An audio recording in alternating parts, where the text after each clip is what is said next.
Hi, everybody. Welcome. Good afternoon. We'll get started in just a moment.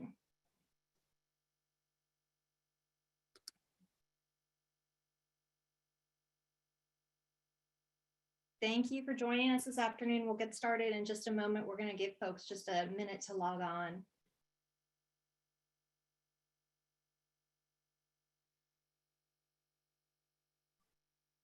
Really excited to be here today. This is the culmination of 2 years of work, and we're just delighted to be sharing an exciting announcement with you today and talk about the wrap up from the last 2 years.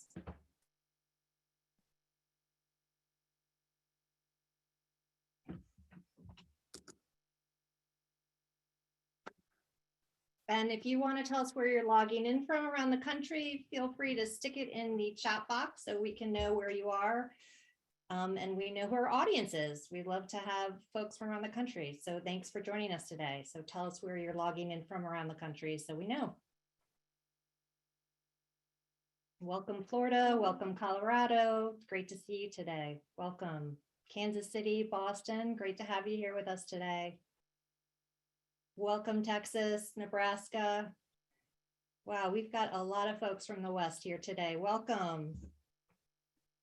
A lot of Arizona as well, and DC. We always have the DC contingency here, so great to see everybody here today. Welcome. What a great group we have here today. Welcome. Still looking for our Canada contingency here, but don't see them yet. Hopefully they will be joining us shortly. Welcome, everybody. I'm Jen Kovich-Bordnick. I'm the CEO of EHI, Executives for Health Innovation, and I'd like to welcome you to this afternoon's webinar. We're going to be talking about equity and accountability, phase 2 of the Consumer Privacy Framework for Health Data, and we've got a really great program for you today. I wanted to just start with a couple of opening remarks before I turn it over to Andy Crawford with CDT. This is really a proud moment, I think, for CDT and EHI. And I took some time to prepare the remarks this afternoon. And as I was preparing for today, I went through a lot of my notes from the last 2 years. When we started to talk about this project, it was September 2019, quite some time ago. And Alice Leiter, who you all know and love, came on board shortly thereafter. And when we first spoke in the fall of 2019, we talked about this being a short-term project. We thought this was going to take about 12 months. Little did we know we'd still be working on it 2 years later. We brought an incredible group of technology, legal experts, consumer advocates, and healthcare professionals together in February of 2020 to begin this work. And we had high hopes at that time that momentum was finally going to build for federal privacy legislation and that we would have accountability finally in the industry. It was a different time. In February 2020, we all met in person. We had a great kickoff meeting. And then, as you know, the world fell apart and the pandemic consumed us.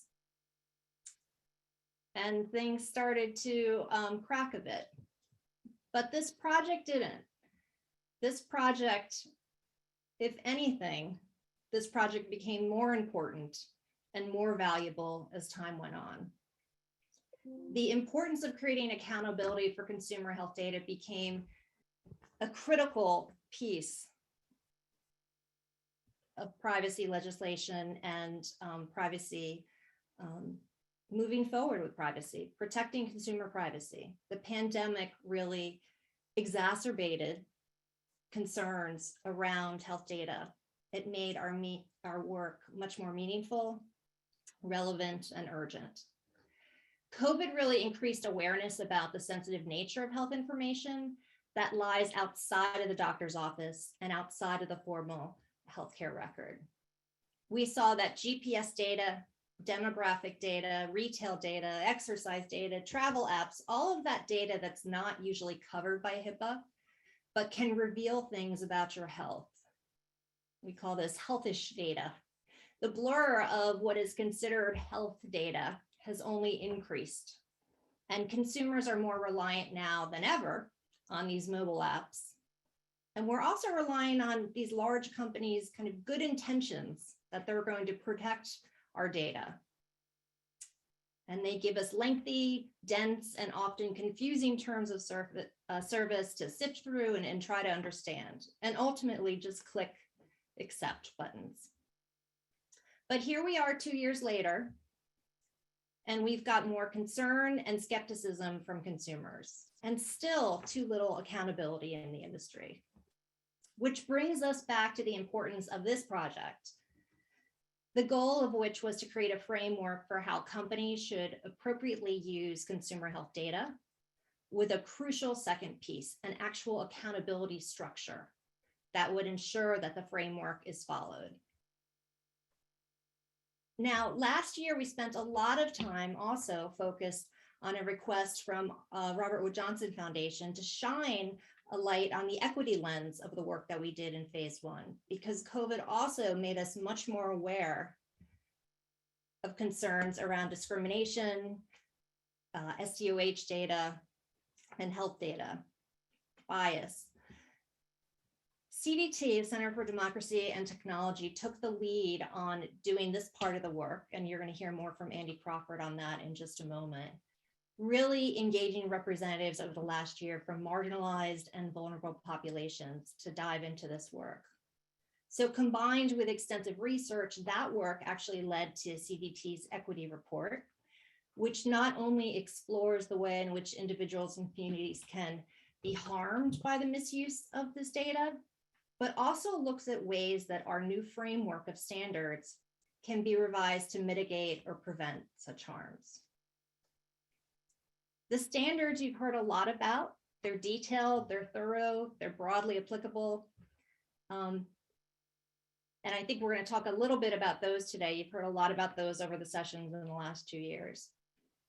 One of the new pieces you're going to hear about today is the accountability portion of our work. And that's what really, I think, differentiates this work and makes this project rise above all of the other projects that you see out there on the horizon right now. Lots of guiding principles, best practices, and white papers have been written by groups across the country. This framework actually works to create an accountability structure, a self-regulatory model to inform consumers of tools that meet the framework and are safe to use. We still don't have federal privacy legislation, so without it, we took the intermediate step of working with the private sector and consumers to create an accountability structure. Now, that doesn't mean we've given up on the idea of privacy legislation, but we recognize that the reality of bringing policymakers along is going to require several intermediate steps, beginning with these standards that we created in the framework and the overlying accountability model. I'm not going to steal Alice's thunder later on, but I'm going to tease it a little bit by saying that we are really looking forward to the third and final phase of this work, where we launch this accountability structure with our new partner, who we will announce in a couple of minutes. In closing, I just want to say that these 2 years have been incredibly rewarding, with the legal expertise of the Center for Democracy and Technology, led by Andy Crawford and Alex Reeve. With our health technology expertise, we've had a really complementary and productive relationship together. And we're going to miss interacting with them on a regular basis. And I want to also thank the dozens of experts and tech companies and healthcare professionals and consumers who took time to send in comments, join Zoom calls, yes, another Zoom call, participate in this process over the last 2 years. And I want to warn you, you are not done yet. We're still going to reach out to you because we need your help in this final stage. So please make sure that you also reach out to us, whether or not you've worked on the project already or you're just hearing about it now. And before I hand it over to Alice and Andy, I do want to again just salute Alice Leiter and her leadership at EHI and her leadership on this project and hard work over the last 2 years on this short-term project. I think her grace and diplomacy have really left a stamp on this project, and we were so fortunate that she agreed to dedicate her expertise and time to this project. So thank you, Alice, for that. And Andy, thank you as well. I'm going to turn it over to you guys now. Andy, I think you're taking the reins. So Andy. Thanks, Jen, and welcome everybody. As Jen said, my name is Andy Crawford. I'm a senior policy counsel here at the Center for Democracy and Technology, CDT, where I'm on the health and data team. I just want to echo everything Jen said. I think especially thanks to all our partners. It's been great to partner with EHI over the past 2 years. Great relationships, great work. Thanks to Robert Wood Johnson Foundation for supporting this work. And you'll hear me say it again, but a huge thanks to our steering committee, both members that were with us all 2 years and new members that joined us for phase 2. It's been a joy to get to know you, to work with you, and to hear all your good insights into how we can do this work better and make this product really something that we're proud of. So we're in the welcome phase now. Let's jump into the agenda and get to the meat of the presentation here. So, just gonna walk you through this real quick. We're gonna, as soon as I'm done talking, Alice is gonna take over and give you a quick overview of both phase 1 of the project, where we developed the proposed framework for consumer health, for the privacy of consumer health data, and then give you an outline of the top level phase 2 work that we've been engaged in for the past year. Then I'll take the reins again. We'll go through a deeper dive into the equity paper that CDT's produced this year, talk about the development process, some of the key findings, and some of the recommendations that we have within the paper to talk about ways to better ensure more equitable data practices. Then I'll turn it back to Alice. She'll go through the accountability paper, some of the key findings and the research process, and then talk about EHI's selection and the process that went into identifying an independent body. So that's the agenda. Looking forward to the next hour, and I'll turn it over to Alice. Thank you, Andy, and thank you, Jen. Because Alex Reeve-Gibbons is not on this call, the CEO of CDT, Andy did not get as special of a shout out in the intro, but I just want to let all of you know that this framework would not exist without Andy. The standards themselves would not exist without Andy. And I'm deeply grateful for the partnership we've had over the past couple of years. So for those of you who have not had the distinct pleasure of hearing Andy and me provide these riveting updates on our work over the course of the past 2 years, or who may be less familiar with the Consumer Privacy Framework for Health Data, we wanted to start with just a brief overview of our work to date. Beginning, as Jen mentioned, in the fall of 2019, with the generous support of the Robert Wood Johnson Foundation, EHI and CDT set about developing a framework to govern the use and disclosure of consumer health data that lies outside the healthcare system, and thus outside the protections of the Health Insurance Portability and Accountability Act, or HIPAA. With the help of our steering committee, who you've heard mentioned before, but who we cannot say enough nice things, enough appreciative things about, a group of experts from across the healthcare and health tech spectrum, we developed a set of data use standards and an accompanying accountability structure that would shore up protections for consumer health data. The framework, as we so hipply and coolly call it by in shorthand, was released in February of 2021. It can be found on both the CDT and EHI websites. And if you haven't already used it as bedtime reading, I highly encourage you to do so.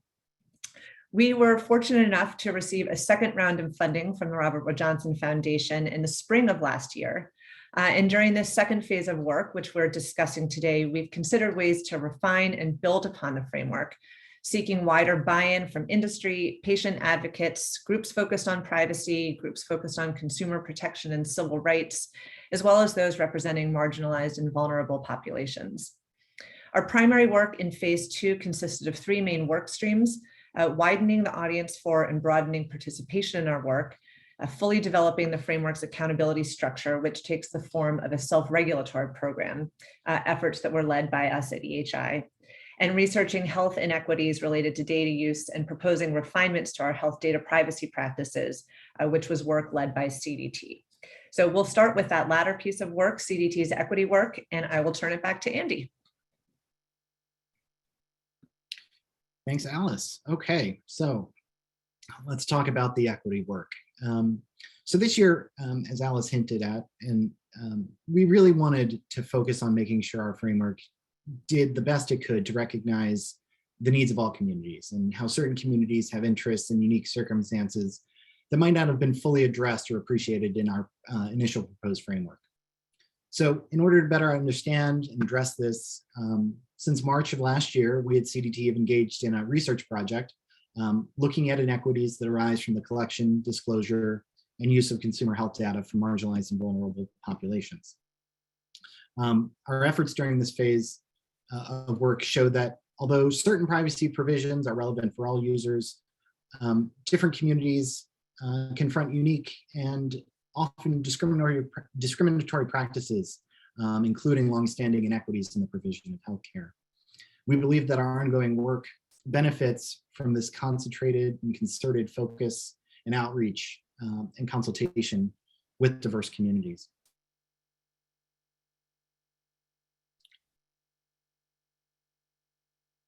So as we set about this work, before we even put pen to paper and started drafting, we wanted to meet with folks, existing folks, new partners, and we did this in one-on-one meetings and small group meetings. And in addition to the fantastic steering committee we had from phase one, we had over 20 new partners from diverse backgrounds and communities to help us with this phase of the work in this project. And during these discussions, we asked initial questions to identify some of the ways folks think about the collection, sharing, and use of consumer health data, and how we can help, and how that sharing, that use can really help improve outcomes, how people's health can be made better through technology and data collection used in the right ways. But we also talked about how some of those uses are potentially harmful and can produce inequities. From those kind of scene setting questions, we moved into talking about matters with individuals in their communities regarding health data use, when there are appropriate uses, and how we can translate those concerns that folks raised and priorities into the privacy protecting principles that are similar to those we proposed in our framework. So, for example, some of these conversations touched on issues like access and accessibility to health technologies. Another issue we discussed a lot was trust around not only the technologies that collect data, but those underlying practices that folks engage with when it comes to collecting data about our health. We talked about research that uses health data. Specifically, we talked about ways to better promote trust between individuals whose data will be collected and those collecting it. We also discussed how current data practices can suffer from existing and entrenched biases and harms. We talked about our framework's approach to defining health data, and if folks thought that that was the right way to go about this. And to remind you, if you haven't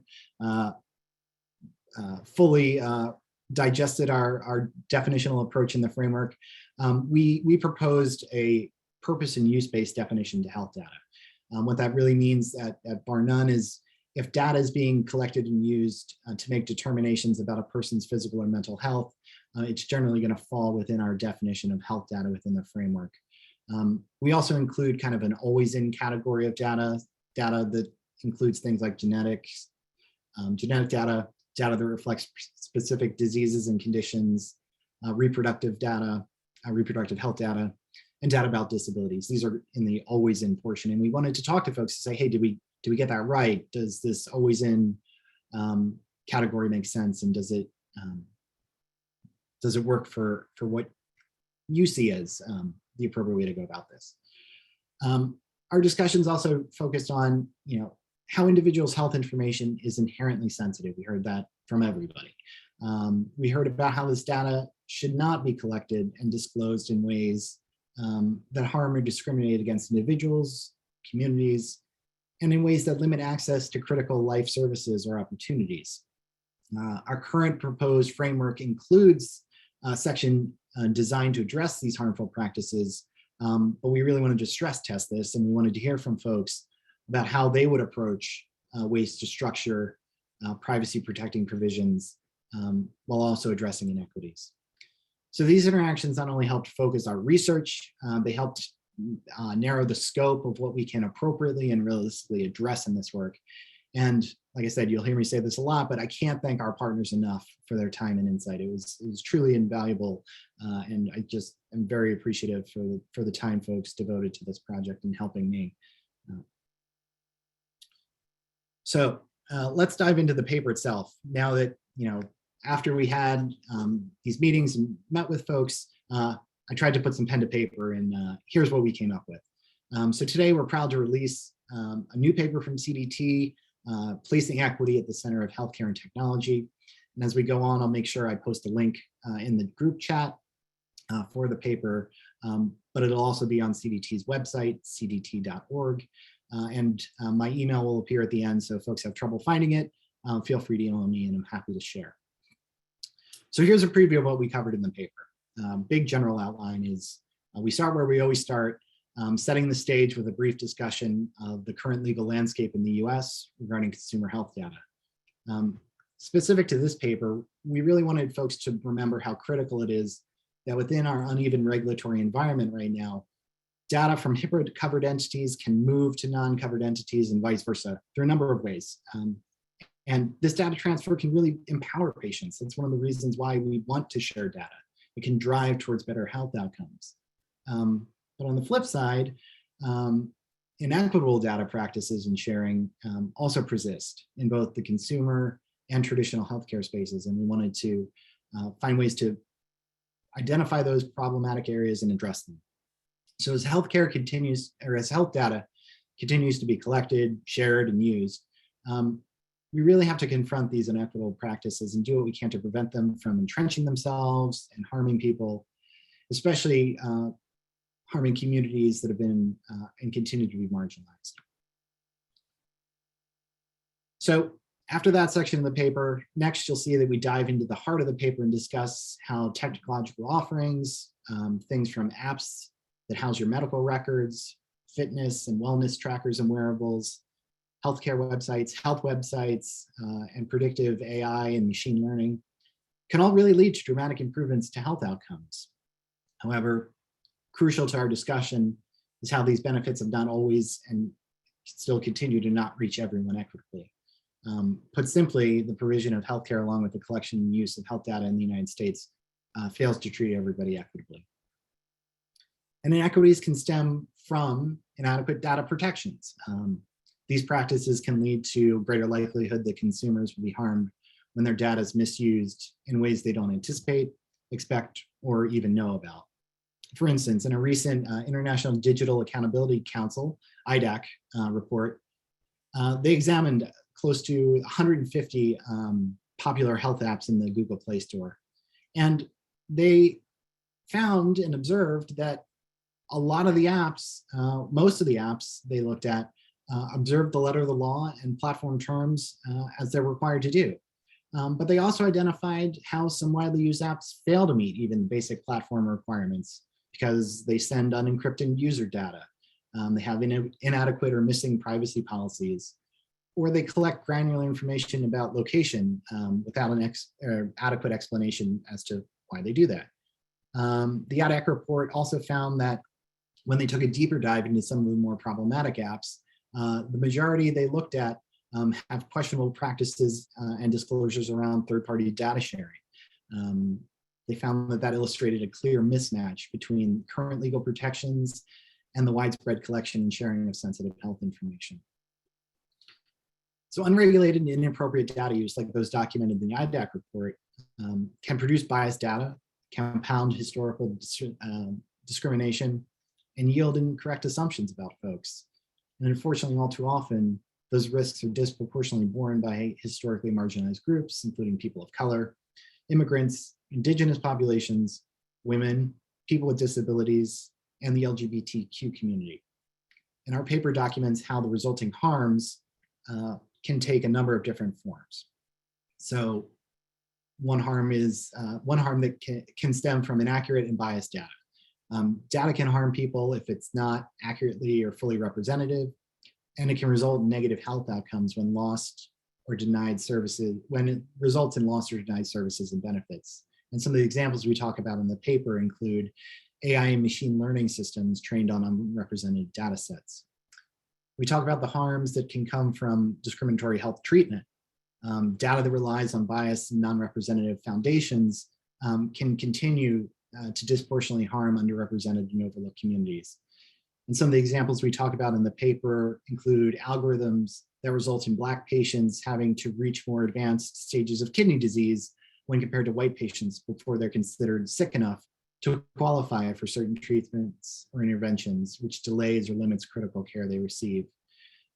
We also note another algorithm deployed to guide care decision-making for millions of people that predicted which patients would benefit from extra care, dramatically underestimated the needs of some of the sickest Black patients. We talk about how there can be harms when data is exposed, resulting in embarrassment and even stigma. As noted, health data is extremely personal, it's sensitive, and it can be embarrassing if it's disclosed to others. It can also cause social stigma, discrimination, and emotional harm. And some of the examples that we talk about in the paper are health apps that share user data in ways that contradict their own privacy policies, or dating apps that share HIV status with third parties. Another harm can be lack of trust in technologies and health services. Data collection and sharing practices that are too broad, that are expansive, can harm people and engender distrust. Some communities, we heard this time and time again, don't trust the healthcare system when those systems engage in longstanding, sometimes deceptive and frankly harmful practices. Some of the examples we talk about in the paper include at-home DNA test kits that not only collect sensitive DNA data that is pursuant to consumer requests, but sometimes they also collect other data, health data, that may not be necessary to provide the DNA analysis service that consumers have purchased. Also, unethical and exploitative data practices occur when people in communities are not told how their data is going to be collected or used. And we talk about an example from Native American and Indigenous communities where they've been harmed when their data was inappropriately collected and used by medical researchers without their permission. And finally, we also note and talk about lack of autonomy that can result from inappropriate data use. People often lack knowledge, control, and even agency over their data and how it's collected and used. And they can experience particularly acute harms when the data is used for other secondary or potentially unknown purposes. This can include consumer health apps, including fertility tracking apps that can collect, share, and sell consumer data to third parties like advertisers, insurers, and tech companies. In recent news articles also exposed how a nonprofit mental health hotline shared consumer data with a for-profit spinoff. Additionally, the COVID-19 pandemic highlighted disparities, while at the same time showed the increased demand for technology and data. In this section of the report, we talked about how data collection and processing can be very helpful for a lot of folks, including public health officials, but resulting predictions and actions that are based on the data that's collected must also be used in ways that recognize where and whom the data is coming from and what it represents and who it represents. Not everyone has access or the ability to use certain tech that collects health information, and therefore any resulting decisions, including public health decisions and the allocation of resources, must not be overly reliant on those predictions if they're not truly representative. So finally, the paper details recommendations that are aimed to address some of these harms and inequities that we've identified. So first, let's talk about social determinants of health or social drivers of health. This data set includes information about an individual's affordable and safe housing, education, sustained income, food security, living environments, and living environments. All of this can be integral contributions to health and well-being of communities. And we know SDOH data from apps, services, and platforms outside of HIPAA frequently finds its way back into the health system, and it can influence decisions made by healthcare providers. We heard from folks how accurate and truly representative research informed by SDOH data may be one way to address longstanding inequities. Understanding this data set may place individuals, along with tech, health providers, and policymakers and better placed to address root causes of inequity. Indeed, we heard how improving conditions in which folks live, learn, work, and play can lead to healthier populations, societies, and workforce. In that same vein, we want to do what we can to promote and allow for efforts to use SDOH data in a manner that reduces potential harms. So to address this, we tried to find ways to ensure that equity considerations are included in every part of the data ecosystem, including SDOH data. That's from product conception and design through implementation and release, and continues when folks process, retain, and share consumer health data. Any proposed solutions should be sure to be sensitive to the concerns and circumstances of individuals, and technical solutions must accommodate individuals' needs and preferences. Next, we also wanted to address data used for research. Research was a common theme that we heard a lot about, and we thought a lot about as well. So, if you're sensing a common theme in a lot of the work I've already talked about, we're trying to balance the really beneficial uses from the potential harmful and inequitable uses, and we tried to do that balancing in the research component of this work as well. So in this section, we really want to promote those beneficial uses while trying to address longstanding documented harms that we discussed in the paper. And key to this discussion was a principle that any research utilizing consumer health information collected from populations, especially those that have been traditionally underrepresented, is transparent and truly benefits the communities where the data originates. Our work this year revealed that gaps in trust and lack of transparency are key considerations that have to be addressed. So, to go about closing persistent gaps in trust, we really think greater transparency requirements can help inform data subjects, consumers, about how their data is going to be used for research. And additionally, to better address inequitable distributions from benefits that research yields, we think greater transparency can help inform data subjects about the outcomes of research that use and relied upon their data. Moving on, based on our discussions and our research, our paper also details how more must be done to recognize and incentivize individuals to embrace and build diverse data sets themselves, and move beyond outdated data and collection approaches that rely and are really built on outdated and binary models. When consumer health information is used for research or decisions that affect communities, lots of users, overly simplistic data sets can result in individuals being underrepresented, not represented at all, due to data collection and categorization choices. So to address this, we encourage folks to consider requirements that require developers, researchers to work with communities, civil rights organizations, and sociologists to better inform the way data is collected and categorized, and encourage entities that are collecting and using consumer health information to be intentional about the names, the categories, and vet language and displays with community members to better align with how people self-identify. Finally, our paper discusses how appropriate collection and use of data that reflects disability, race, sexual orientation may contribute to addressing longstanding inequities. Data shouldn't be processed and shared in ways that artificially erect barriers to real treatments for communities. And our paper discusses how we must ensure that consumer health technologies provide data that allows healthcare professionals and individuals to work together to solve health challenges.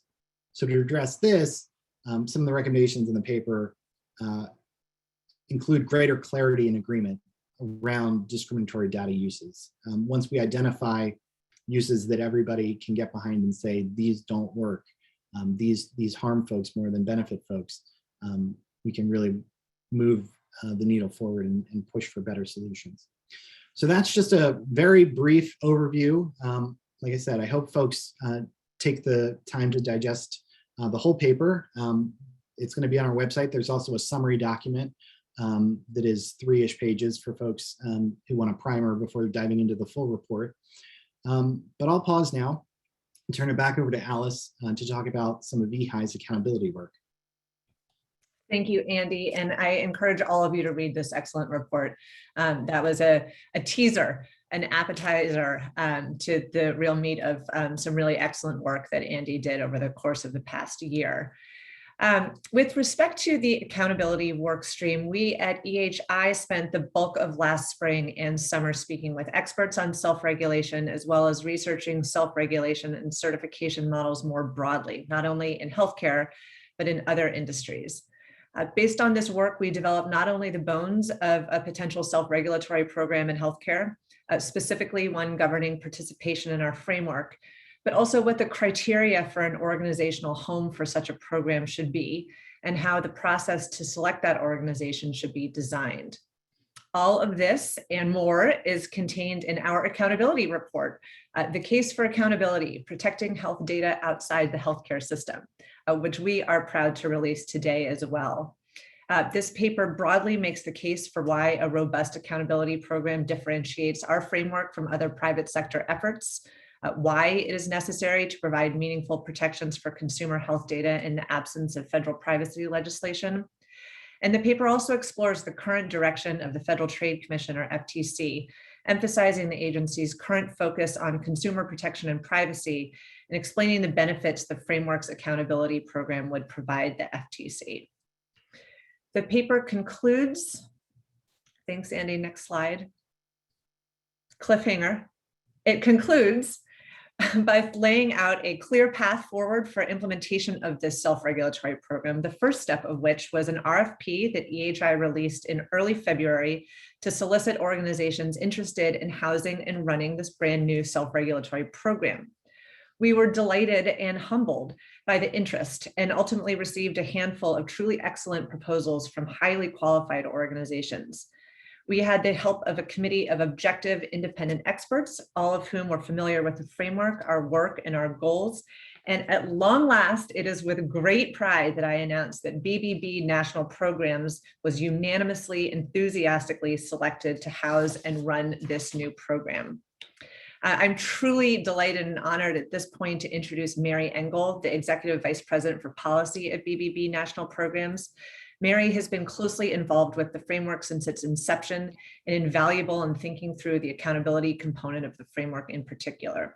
I couldn't be happier that EHI will have such a strong, experienced partner in BBB National Programs. And with that, I'll turn it over to Mary now to talk a little bit about the organization. Hi, Mary. Thank you, Alice. I'm delighted to be here and tell you a little bit about BBB National Programs and the work that we do for those of you who may not be familiar with us.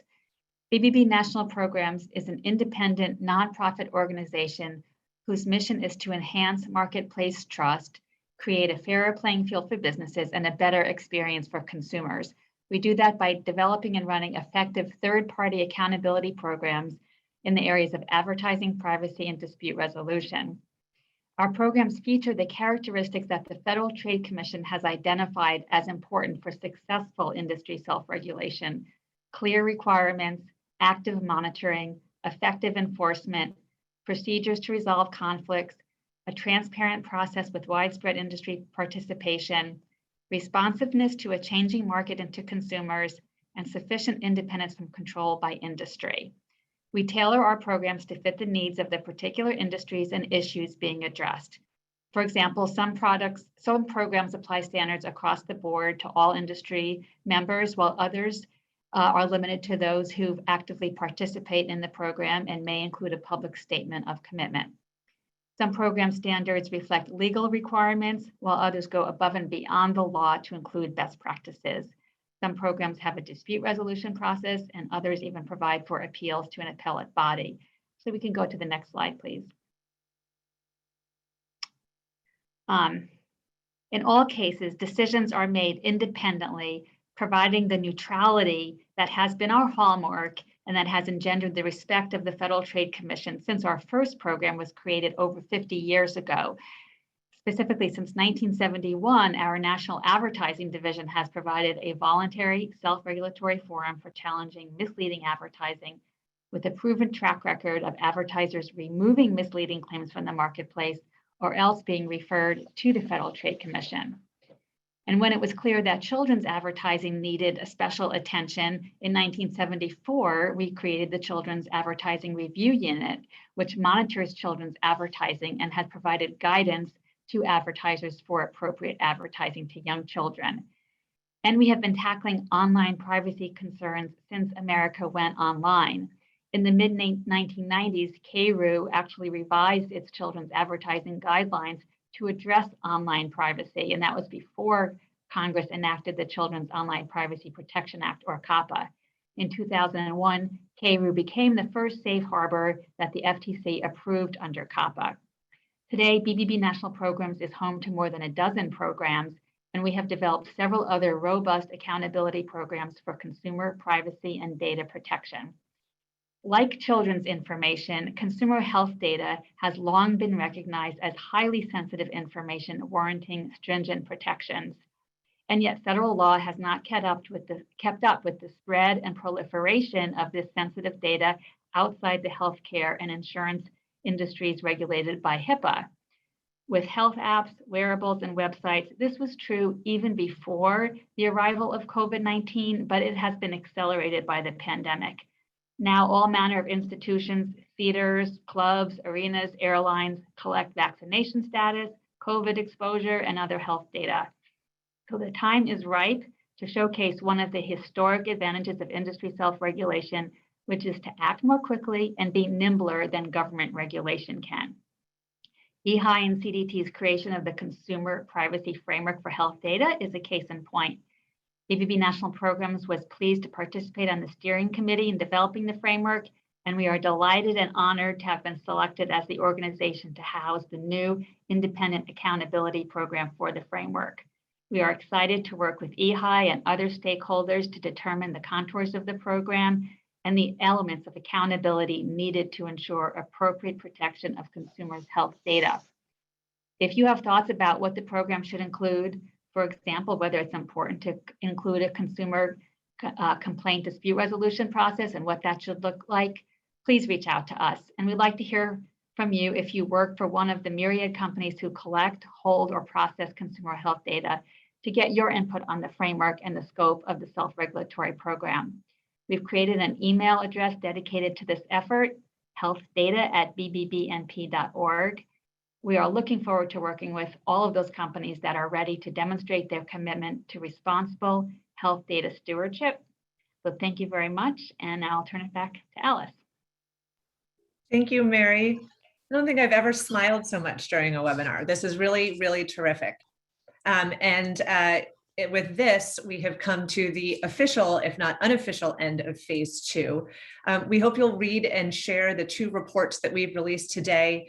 Your help in amplifying this work is really crucial to its ultimate impact.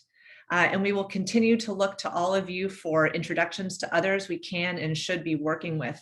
We envision our framework, and certainly this new self-regulatory program, is work that will constantly evolve. As Mary mentioned, it has the ability, given our organization status and the independent nature, private sector nature of the self-regulatory program, to be nimble and flexible. So we welcome your input on any and all aspects of our work now and in the future.